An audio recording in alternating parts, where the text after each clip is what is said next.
This cactus is having a rough time. I have actually had it in this same pot without repotting it for over 7 years. And that's not ideal. But I noticed the other day that it was starting to get some really funky patterns that I'll show you in just a minute. And I posted on a forum to see if anyone had ideas of what it might be, because I thought it might be a fungal infection. It didn't look like rot, but this cactus should be greenish teal, almost a blue color.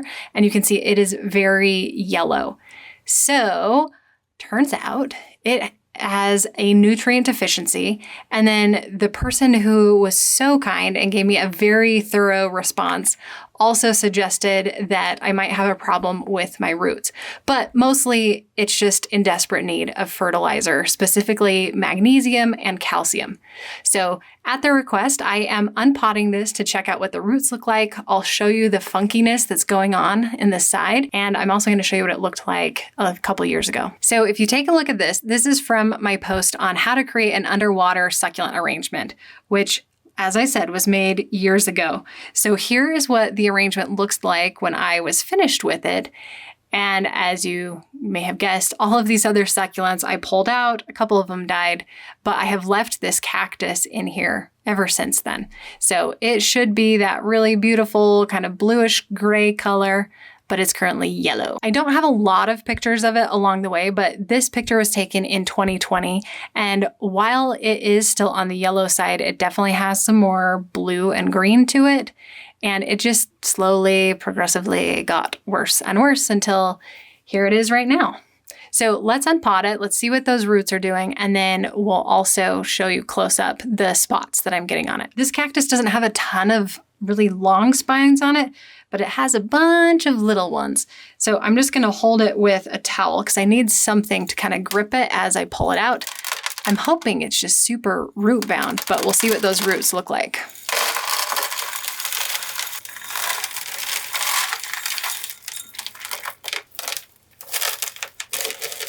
Here you can see this really funky pattern that's going on. And actually I'm noticing there's some orange up here too. Really, really funky. It's normal for cacti to turn brown and cork at the bottom, but the pattern on this is just unusual, where it's kind of circular in fashion. And it really, to me, looks like it had a bug or some sort of infestation. I don't know what's going on with it. It hasn't been watered in 60 days. And I really haven't fertilized it all that much. So I completely believe that there's a fertilizer issue going on here. But I'm going to post pictures again of this on the forum and see what the response is and their recommended treatment. And then I'll get it potted back up again and follow my instructions. I got a response on the cactus forum about what to do with this guy now that it's uprooted and we've looked at the roots. Fortunately, they responded back really quickly and were super thorough with their response. Like me, they agreed that the roots looked healthy, and surprisingly so, given how malnourished the plant itself is.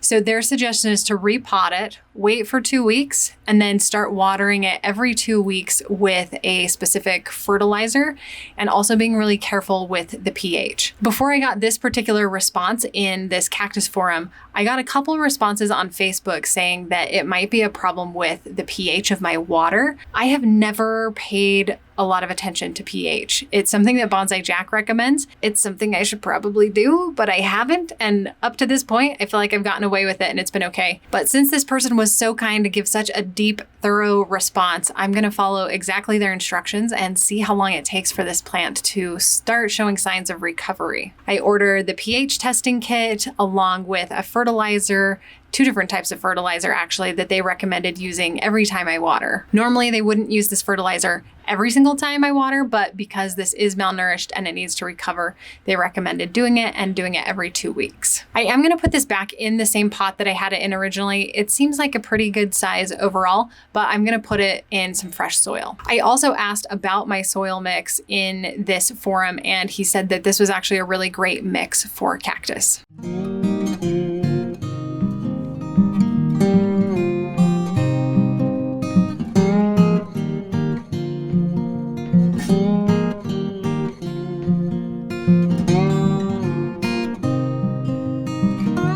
Now that it's all potted up, I'm gonna wait 2 to 3 weeks and then I'll start watering it with the fertilizer mix. I am embarrassed to admit that it has now been 3 months since I have done anything with this cactus. So let me give you a little bit of a backstory, and to do that, it will be helpful to pull it up in the Succulent Tracker app. So you saw that I repotted it on March 25th, and then I put it back on the shelf where it would be under grow lights. I have watered it twice since then, but what I have not done is fertilize it. So I went through and I actually ordered most of the fertilizers that was recommended to me by the guy in the forum online, and none of them came in great shape. It got to where it just felt super complicated. It was pretty expensive, and I just didn't want to think that hard. And I realized that one of the things that I value when I'm growing succulents is ease. And I like to simplify everything and make it easy for you guys to follow along. Ultimately, I opted not to fertilize the way that he suggested, and I came up with a new plan that I liked better, but I didn't implement it. Such is life. This cactus has had a rough go. So let me show you now what I am going to do with this cactus. The first thing is, let's look at the photo history. I just want to show you how this has progressed. So here it was in 2020, and then here it is a few months later, well, just a month later, I guess, in 2020.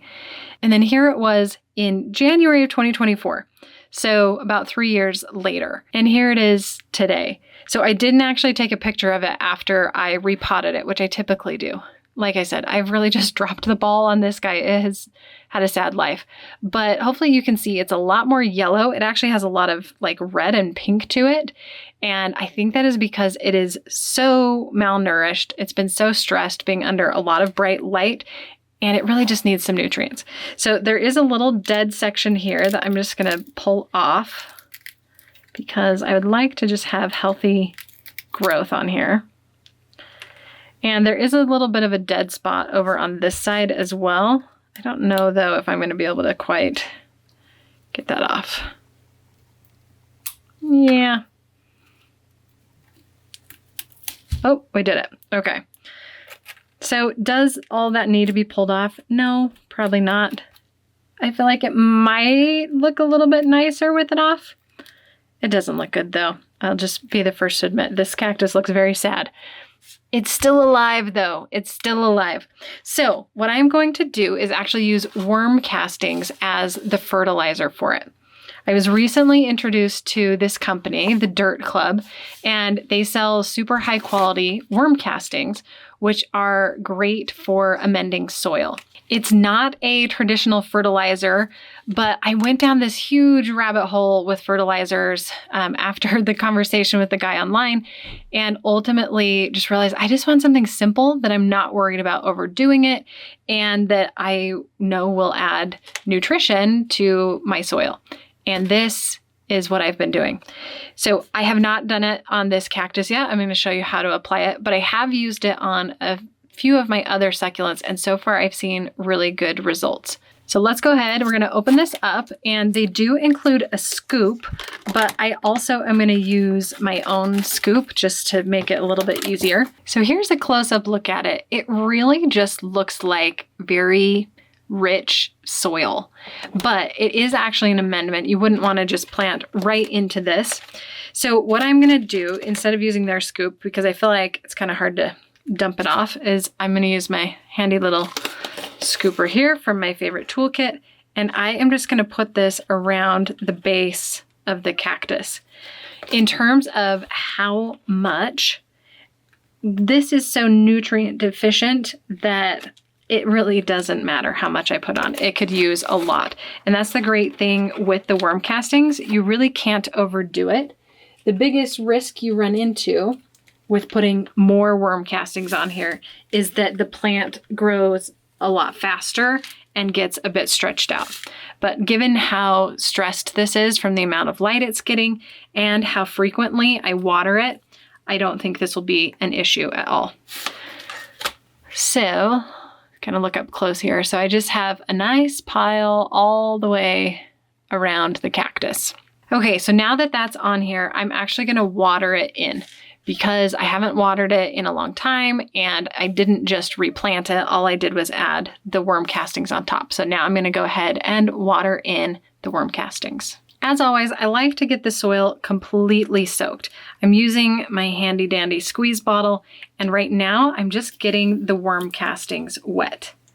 Worm castings retain water longer than the gritty mix. So one of the benefits for other plants is that worm castings retain water. And in such a gritty mix, I'm not worried about them holding water too long for the cactus. There's not a lot of them. If I was planting just in the worm castings, that might be a bigger issue. But for this, it's not a big deal at all. And especially since they're on top, they're under the grow lights, it's still gonna dry out pretty quickly. So I'm just getting water all the way around. I want the soil and the worm castings totally soaked. And I have noticed on other succulents and other gritty mix pots that I've put this into, over time, the worm castings kind of settled down into the soil, which is perfect because they help create just a really healthy ecosystem inside your pot. Now, because I am trying to be better and keep a good record of everything and improve the care of this plant, I am going to add a new picture into the Succulent Tracker app. Whoops, from my camera. And then I'm also going to record that I fertilized it and watered it. So to do that, we're going to go back to the main screen. I'm going to click this little button and I'm going to say water, which will be for today, but then I'm also going to add fertilizer and put it there. So now the average watering is every 22 days. And I think that will actually be pretty good for this. It might be a little on the high side, but since I have the worm castings in here, it should soak up these nutrients and hopefully grow healthier pretty quickly. I don't know how long it'll actually take for the color to change. I'm hoping within a couple months to see it shift back into that blue-green color instead of this yellow-green-orange color. And hopefully we'll also see some new crested growth along it as well. This plant does not have a happy ending, and before I show you a photo of it, I want to show you what happened. So you can see the day that I repotted it, and then up here in July is when I fertilized it with the worm castings. It did not get watered nearly frequently enough. This is something I probably should have let it soak for about 24 hours in water just to help it kind of have a boost to get it going again. And I probably should have watered it at least every other week, maybe every week, to help it regain all of the nutrients that it needed. This is a photo from the day that I fertilized it with the worm castings and put that around. And then here's a side look at it. It does not look great. It's very yellow. And then I've been taking pictures of it. I'm trying to do it about once a week. And it just slowly deteriorates. But look at the difference between July 20th and August 2nd. It just gave up. And I don't blame it. I was not taking very good care of it. It has since gotten a lot worse. And let me show you it in real life now. Here's my poor shriveled up cactus. Not a happy camper. And I really failed the plant. All of this comes down to lack of consistency in care. I feel like the approach that I took with unpotting it, checking the roots was great. Adding the fertilizer, also great. Ultimately, it came down to not getting enough water frequently enough, which is my #1 problem right now with succulents. I personally really tend to underwater my plants. Part of it was definitely life circumstances. We had a lot going on over the summer, and part of it is just I didn't feel like watering some days, so I skipped watering, and this one happened to take the brunt of that lack of care. Since I'm not going to keep this plant, considering it's completely shriveled up, I'm going to unpot it and just take a look and see what the roots look like, and that way you'll at least see what the damage was all through the plant from my lack of water. I'm going to go ahead and use this towel or rag again to hold onto the plant and dump out the soil. Because this was underwatered, not overwatered, it still has roots, but they are very dry and deflated, which is to be expected. It wasn't getting enough water, the roots are going to shrink, the plant itself is going to shrink, which I've definitely seen up here. But I feel like there maybe still was some sort of infection in the plant, maybe something fungal. I don't know, but I want to open this up and see what the inside of the plant looks like. So I'm just going to dive in here and just cut it open. It's actually really hard in the middle. Ooh. Interesting thing to me is it almost looks rotten inside, but I guess that's probably just dying plant flesh. Either way, definitely doesn't look good. There are some areas through here where the orange makes me think that there was something inside it. I am not an expert by any means on plant infections or plant problems. I wish I knew more of what it was. At the end of the day though, it's dead, and it's been an interesting project overall. I've used worm castings with a lot of other succulents in my garden and they've worked really well. Most of them have thrived with it. Some I don't know that I have actually seen much of a difference, but overall they have been healthy. So I don't think it was anything with my process other than, like I said, the lack of water. And this really does make me wonder if the plant was kind of on its way out anyway, if it did have something inside that was just causing it to have problems. So there you go, the sad saga of this little Ming thing cactus.